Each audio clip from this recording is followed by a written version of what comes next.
Hello friends, myself Nikhil Dave from Sri H N Shukla Group of Colleges, Rajkot Gujarat. चलिए शुरू करते हैं। Last video में हमने देखा था स्पेस कॉम्प्लेक्सिटी। स्पेस कॉम्प्लेक्सिटी मतलब क्या कि हमारा एल्गोरिदम, हमारा जो प्रोग्राम है, हमारी जो प्रोसेस है, वो कितनी स्पेस ऑक्यूपाइड करेगा हमारी कंप्यूटर मेमोरी में, उसको बोलते हैं स्पेस कॉम्प्लेक्सिटी। आज के वीडियो में हम देखेंगे classes of algorithm by design paradigm. अगर आप एल्गोरिदम डेवलप कर रहे हैं तो वो पूरा एल्गोरिदम किस तरह से आप डेवलप करेंगे, उसकी प्रोसेस किस तरह से होगी। मैंने कोई एल्गोरिदम लिख दिया, सिर्फ लिखने के लिए नहीं लिखना है। मैंने 5 स्टेप, 15 स्टेप, 18 स्टेप लिख दिए एल्गोरिदम के, कोई प्रोसेस के, सिर्फ लिखने के लिए नहीं लिखना है एल्गोरिदम। हमें उस एल्गोरिदम का आउटकम लेना है, वो एल्गोरिदम किस तरह से परफॉर्म करेगा, उसमें किस तरह से प्रोसेस होगी, वो हमें लेना है। तो उसके लिए हमारे पास है क्लासेस ऑफ एल्गोरिदम। उसमें सबसे पहले हम देखेंगे classes of algorithm by design paradigm. उसके अलग अलग जो एल्गोरिदम उसके अंदर जो आते हैं, उसके अंदर की जो क्लासेस है, जो मेथड्स है, उसमें सबसे पहली मेथड है ब्रूट फोर्स एल्गोरिदम।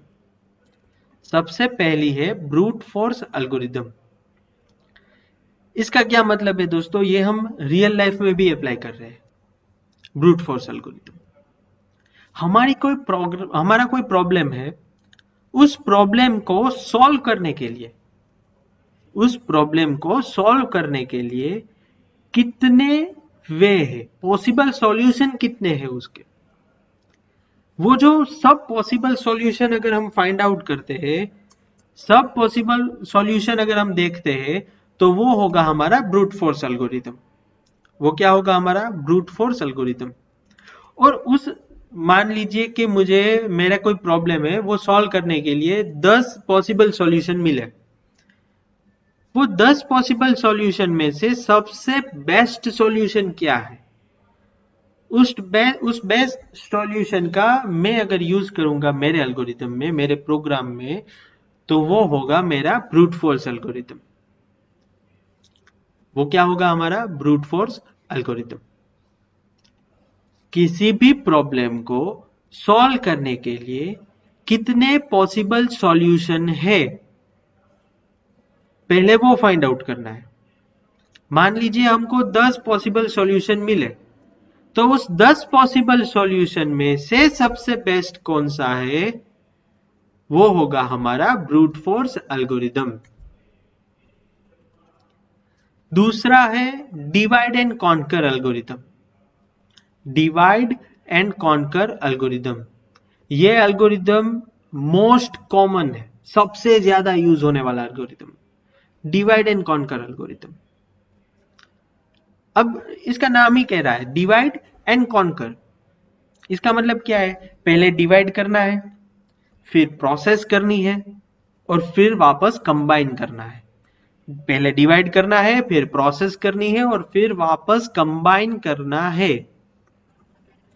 क्या करना है, पहले प्रॉब्लम को डिवाइड करना है, फिर जो स्मॉलर प्रॉब्लम है, हमारा जो प्रॉब्लम है, हमारी जो प्रोसेस है, मान लीजिए 15 स्टेप हमें परफॉर्म करने हैं पूरी प्रोसेस में, तो हमने पहले क्या किया, उस 15 स्टेप को 5-5 के स्टेप में डिवाइड कर दिया।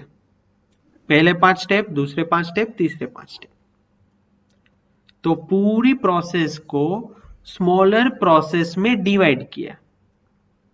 फिर क्या किया, जो स्मॉलर प्रॉब्लम हुआ, जो स्मॉलर प्रोसेस हुई, 5-5 की जो प्रोसेस हुई, उसको हमें प्रोसेस करना है। पहले 5 स्टेप हमको मिले, तो वो पहले 5 स्टेप को हमने प्रोसेस कर लिया, फिर दूसरे 5 स्टेप को प्रोसेस किया, फिर तीसरे 5 स्टेप को प्रोसेस किया। तो वो दूसरा स्टेप हो गया डिवाइड एंड कॉन्कर का। और तीसरा स्टेप क्या हुआ डिवाइड एंड कॉन्कर का, वो तीसरा स्टेप हुआ जो हमने 5-5 के स्टेप डिवाइड किए थे और उस पे प्रोसेस की थी, उन तीनों को कंबाइन कर दीजिए। जो प्रोसेस की है उनको कंबाइन करना, ये हुआ हमारा डिवाइड एंड कॉन्कर। ये क्या हुआ हमारा डिवाइड एंड कॉन्कर। पहले डिवाइड करना है, फिर प्रोसेस करनी है और फिर वापस कंबाइन करना है। मोस्ट कॉमनली यूज्ड अप्रोच ये है डिवाइड एंड कॉन्कर किसी भी प्रोग्रामिंग में, किसी भी प्रोग्रामिंग में। फिर तीसरा आता है डायनेमिक प्रोग्रामिंग। डायनेमिक प्रोग्रामिंग, अब इसमें क्या होता है, ये डिवाइड एंड कॉन्कर का सिमिलर ही है, वर्क के डिवाइड एंड कॉन्कर के जैसे ही करेगा डायनेमिक प्रोग्रामिंग। दोनों में डिफरेंस सिर्फ एक ही है, दोनों में डिफरेंस क्या है, सिर्फ एक ही डिफरेंस है। डिवाइड एंड कॉन्कर में क्या होता है, जो स्मॉलर प्रोसेस हुई, जो स्मॉलर प्रॉब्लम हुआ हमारा, जो हमने डिवाइड किया है, उसको हम इंडिविजुअली प्रोसेस करेंगे।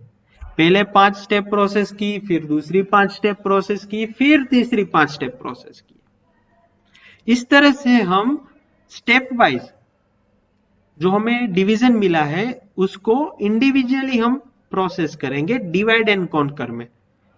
डायनामिक प्रोग्रामिंग में क्या करना है, डायनामिक प्रोग्रामिंग में डिवाइड तो करना ही है, डिवाइड करना है, लेकिन जो इंडिविजुअली हम प्रोसेस करेंगे वो इंडिविजुअली नहीं होगी, वो एक साथ करेंगे। 15 स्टेप है, हमने उस 15 स्टेप को 5-5 के स्टेप में डिवाइड कर दिए है, लेकिन वो 5-5 स्टेप जो है वो इंडिविजुअली प्रोसेस नहीं होंगे, वो एक साथ प्रोसेस होंगे। वो होगा हमारा डायनामिक प्रोग्रामिंग अप्रोच। वो क्या होगा हमारा डायनामिक प्रोग्रामिंग अप्रोच। और नेक्स्ट है the greedy method. The greedy method ये वापस सिमिलर है डायनामिक प्रोग्रामिंग जैसे, डायनामिक प्रोग्रामिंग जैसे ही सिमिलर है, मतलब इसमें भी डिवाइड एंड कॉन्कर का रूल अप्लाई होगा, डिवाइड एंड कॉन्कर का रूल इसमें भी अप्लाई होगा। लेकिन इसमें डिफरेंस क्या है, इसमें डिफरेंस क्या है, ये लास्ट वाला what looks best for the moment. What look best for the moment, हमें जो स्टेप डिवाइड किए हैं उसमें सबसे बेस्ट क्या है उसको पहले हम सॉल्व करेंगे। सीक्वेंशियल नहीं, पहले 5 स्टेप सॉल्व कर दी, पहले 5 स्टेप की प्रोसेस कर दी है, फिर दूसरे 5 स्टेप की प्रोसेस, फिर तीसरे 5 स्टेप की प्रोसेस, इस तरह से नहीं। बेस्ट क्या होगा, सबसे पहले किस प्रोसेस को कंप्लीट करने से आउटकम मिलेगा, किस प्रोसेस को कंप्लीट करने से आउटकम मिलेगा, वो होगा हमारा ग्रीडी मेथड। वो सिमिलर है डायनामिक प्रोग्रामिंग जैसे। मतलब ये जो 3 है, divide and conquer, dynamic programming और ग्रीडी मेथड, ये तीनों डिवाइड एंड कॉन्कर के बेस पे ही है, ये तीनों डिवाइड एंड कॉन्कर का यूज करते हैं। तीनों में डिफरेंस क्या है, डिवाइड एंड कॉन्कर जो है उसमें पहले डिवाइड होगा, फिर प्रोसेस होगी, फिर कंबाइन होगा। डायनेमिक प्रोग्रामिंग है, उसमें क्या है, डिवाइड तो होगा ही, लेकिन इंडिविजुअली प्रोसेस नहीं होगा, प्रोसेस सबका एक साथ होगा, वो डायनामिक प्रोग्रामिंग। और द ग्रीडी मेथड का क्या मतलब है दोस्तों, ग्रीडी मेथड का मतलब है जो डिवाइड हुआ है हमारा प्रॉब्लम, उसमें से बेस्ट क्या है, कौन सी प्रोसेस सबसे पहले कंप्लीट करने से आउटकम मिलेगा, वो डिसाइड होगा द ग्रीडी मेथड में। फिर 5वां स्टेप है लीनियर प्रोग्रामिंग।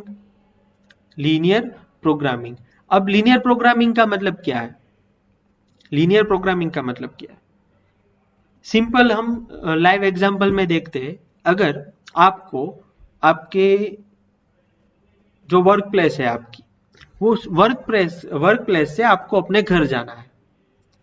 आपके घर जाने के लिए कितने रूट होंगे, कितने रास्ते होंगे अलग अलग, जिससे आप अपने घर पहुंच सकते हैं। लेकिन लेकिन मान लीजिए 3 या 4 रूट अवेलेबल है आपके घर पहुंचने में, लेकिन ये 3 या 4 रूट में से सबसे बेस्ट कौन सा है, शॉर्टेस्ट रूट कौन सा है, जिससे आप जल्दी अपने घर पहुंच सकते हैं। उससे क्या होगा, पेट्रोल की बचत होगी, आपका टाइम बचेगा, आप जल्दी घर पहुंच जाएंगे। तो वो आपने क्या अप्लाई किया, लीनियर प्रोग्रामिंग अप्लाई किया अपनी रियल लाइफ में। सेम लीनियर प्रोग्रामिंग लाइफ में कैसे होता है, method to achieve the best outcome. हमारा जो प्रॉब्लम है, हमारा जो प्रोग्राम है, उसमें से बेस्ट आउटकम कैसे मिलता है, उसकी जो मेथड है उसको बोलते हैं लीनियर प्रोग्रामिंग। अगर आप बिजनेस कर रहे हैं तो बिजनेस में लीनियर प्रोग्रामिंग किस तरह से अप्लाई होगा, मैक्सिमम प्रॉफिट, आपको मैक्सिमम प्रॉफिट किस तरह से मिलेगा आपके बिजनेस में, वो आप लीनियर प्रोग्रामिंग अप्लाई कर रहे हैं। अगर आप कस्टमर है तो आप ऐसा सोचेंगे कि आपको कोई जो वस्तु आपको लेनी है, जो चीज आपको लेनी है, वो चीज आपको लोवेस्ट कॉस्ट में कैसे मिलेगी। आप कंपेयर करेंगे कि इस शॉप में से आपको ये चीज इतने में मिलेगी, ऑनलाइन में इतने में मिलेगी, दूसरी जगह इतने में मिलेगी, उनमें से लोवेस्ट कॉस्ट किसका पड़ता है, जो लोवेस्ट होगा वो आप खरीदेंगे एज ए कस्टमर। तो आपने क्या अप्लाई किया, लीनियर प्रोग्रामिंग अप्लाई किया है। इस तरह से हमारे प्रोग्राम में भी लीनियर प्रोग्रामिंग क्या होगा, हमारा बेस्ट आउटकम क्या है हमारे प्रोग्राम का, वो होगा हमारा लीनियर प्रोग्रामिंग। और रिडक्शन का मतलब क्या है, रिडक्शन का मतलब क्या है, आप कोई प्रोग्राम परफॉर्म कर रहे हैं, उस प्रोग्राम में मान लीजिए आपको 10 एरर जनरेट हुई है, 10 एरर जनरेट हुई है। अब उस जो 10 एरर जनरेट हुई वो आप किस तरह से सॉल्व करेंगे। सबसे पहले हम लोग ऐसी एरर सॉल्व करेंगे जो सिंपल होगी, लाइक सी लैंग्वेज में हमें एरर आएगी स्टेटमेंट मिसिंग की एरर, मतलब हम सेमीकोलन किसी भी लाइन में भूल गए हैं, किसी एक लाइन में हम सेमीकोलन भूल गए हैं, वो होगा हमारा स्टेटमेंट मिसिंग की एरर। फिर होगी हमारी लॉजिकल एरर, जिसमें हमारा लॉजिक ही हमने गलत लिखा है प्रोग्राम का। ये 2 एरर है, एक है स्टेटमेंट मिसिंग की एरर, एक है लॉजिकल एरर। लॉजिकल एरर में हमें हमारा प्रोग्राम का पूरा लॉजिक चेक करना है कि कहां हमने मिस्टेक की है। और स्टेटमेंट मिसिंग में क्या होगा, हमारा कंपाइलर हमको बोलेगा कि भाई इस लाइन में आपने स्टेटमेंट मिसिंग है, आपने सेमीकोलन नहीं लिखा है इस लाइन में। तो रिडक्शन का मतलब क्या, सबसे पहले हम कौन सी एरर सॉल्व करेंगे, हम सॉल्व करेंगे स्टेटमेंट मिसिंग की एरर, क्योंकि वो इजी है, वो हमको बोल रहा है कंपाइलर हमारा कि इस लाइन में आपने स्टेटमेंट मिसिंग है, आपका स्टेटमेंट इस लाइन में मिसिंग है, इस लाइन में आप सेमीकोलन डाल दीजिए, वेरिएबल का नाम आपने गलत लिखा है, वो आप ठीक कर दीजिए, वो हमें कंपाइलर ही हमें कहेगा। तो सबसे पहले हम क्या सॉल्व करेंगे, वो सारी एरर सॉल्व करेंगे। लॉजिकल एरर हम बाद में सॉल्व करेंगे, जिसमें हमारा पूरा प्रोग्राम का लॉजिक हमें चेक करना है, वो बाद में चेक करेंगे। तो इस अप्रोच को बोलते हैं रिडक्शन। इस अप्रोच को क्या बोलते हैं दोस्तों, रिडक्शन। तो ये था हमारा classes of algorithm by design paradigm के डिजाइन वाइज हम अगर एल्गोरिथम के क्लासेस डिवाइड करेंगे तो किस तरह से हम हमारे प्रॉब्लम को सॉल्व कर सकते हैं। सबसे पहला है brute force algorithm, divide and conquer algorithm, dynamic programming algorithm, greedy method, linear programming और लास्ट में है रिडक्शन। ठीक है, थैंक यू दोस्तों। अगर आपको वीडियो अच्छा लगा हो तो लाइक एंड सब्सक्राइब जरूर कीजिएगा। नेक्स्ट वीडियो में हम एल्गोरिदम के क्लासेस ही देखेंगे, लेकिन बाय इम्प्लीमेंटेशन, किस तरह से हम एल्गोरिदम को इम्प्लीमेंट कर सकते हैं हमारे प्रोग्राम में, वो हम देखेंगे नेक्स्ट वीडियो में। तब तक के लिए धन्यवाद, नमस्कार, गुड बाय।